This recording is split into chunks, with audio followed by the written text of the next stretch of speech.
नई सरकार का जो पहला कैबिनेट हुआ है उसमें जो कुछ निर्णय महत्वपूर्ण लिए गए हैं,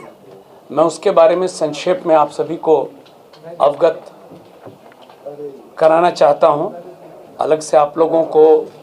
प्रति मिल गई होगी या मिल रही होगी। मुख्य रूप से जो आज कुछ निर्णय हुए हैं वो उद्योग के जाल को बिछाने का है और बड़े पैमाने पर रोजगार सृजन का है। जो पहला निर्णय है वो पूरे पूर्वी भारत का इस राज्य को न्यू टेक हब के रूप में विकसित करना है और इस उद्देश्य से defence corridor, semiconductor park, global capability centres, mega tech city, fintech city, ये जो स्थापित करना है, तो इस तरह की योजनाओं को कैसे स्थापित किया जाए एक मिशन मोड में और उसका अनुश्रवण करने के लिए मुख्य सचिव की अध्यक्षता में समिति के गठन का निर्णय हुआ है और इस समिति में राज्य, देश के स्तर पर और अंतर्राष्ट्रीय स्तर पर वैसे परामर्शी, वैसे लोग जो इन क्षेत्रों में काम बहुत अच्छा किए हैं, उनको भी समिति का सदस्य बनाया जाएगा और एक निश्चित समय सीमा अंतर्गत 6 माह के अंदर में यह रिपोर्ट प्राप्त करके और फिर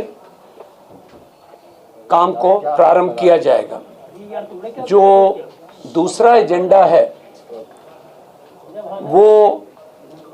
बिहार को एक न्यू एज इकोनॉमी के अंतर्गत वैश्विक बैक एंड हब और ग्लोबल वर्क प्लेस को अगले 5 साल में करने के लिए, जैसा मैंने शुरू में कहा,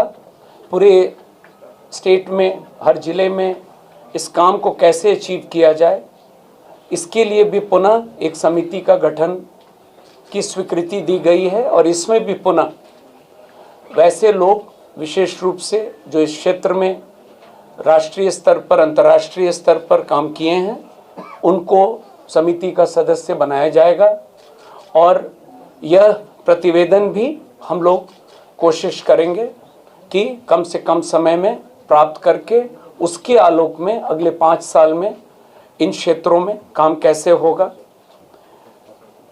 बिहार के अगला एजेंडा है, बिहार के ऐसे कई प्रतिभाशाली युवा हैं, आप लोग भी बहुत नाम जानते हैं, और इनके द्वारा जो स्टार्टअप्स के काम किए गए हैं वो सिर्फ राज्य के अंदर नहीं है, देश और अंतर्राष्ट्रीय स्तर पर भी हमारे बिहार के लोगों ने बहुत बढ़िया काम किया है। तो अगला एजेंडा है, इन लोगों की मदद हम लोग लेंगे और जो समिति का गठन किया जा रहा है उसमें ये लोग भी रहेंगे और इन लोगों से अनुरोध किया जाएगा कि इनके जो एक्सपीरियंस है उसका लाभ हम लोग भी लें और यह लक्ष्य है कि बिहार के बाहर जो लोग इन क्षेत्रों में काम कर रहे हैं उनको बिहार के अंदर में लाया जाए ताकि रोजगार के अवसर और बढ़ें। तो आप लगातार देख रहे होंगे आज जो महत्वपूर्ण निर्णय उद्योग के प्रक्षेत्र में लिए गए हैं, मकसद स्पष्ट है कि उद्योग के क्षेत्र में तेजी से काम होगा ताकि रोजगार के अवसर लोगों को मिलेंगे। और अगला निर्णय है आर्टिफिशियल इंटेलिजेंस को मिशन मोड में काम करने के लिए ये भी एक निर्णय हुआ है, समिति का गठन किया गया है और एआई के क्षेत्र में इसका लाभ विभिन्न विभागों में कैसे लिया जाए, चाहे वो हमारे सरकारी कर्मचारी हों, पदाधिकारी हों या बिहार के लोग हों, सबके लिए इसको कैसे फैसिलिटेट किया जाए। तो इस समिति की भी स्थापना आज कैबिनेट ने स्वीकृति दी है और इसमें भी जो बेस्ट ब्रेन्स हैं, जो कंपनीज हैं, प्राइवेट प्लेयर्स हैं, उनको भी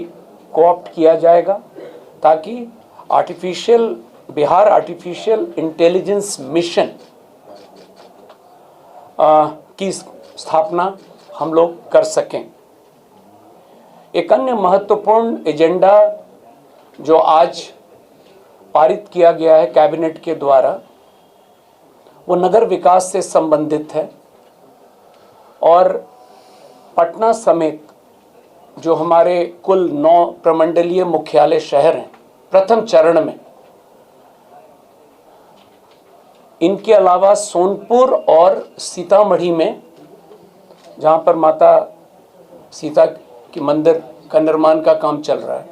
वहाँ पर भी हम लोग सीतापुरम शहर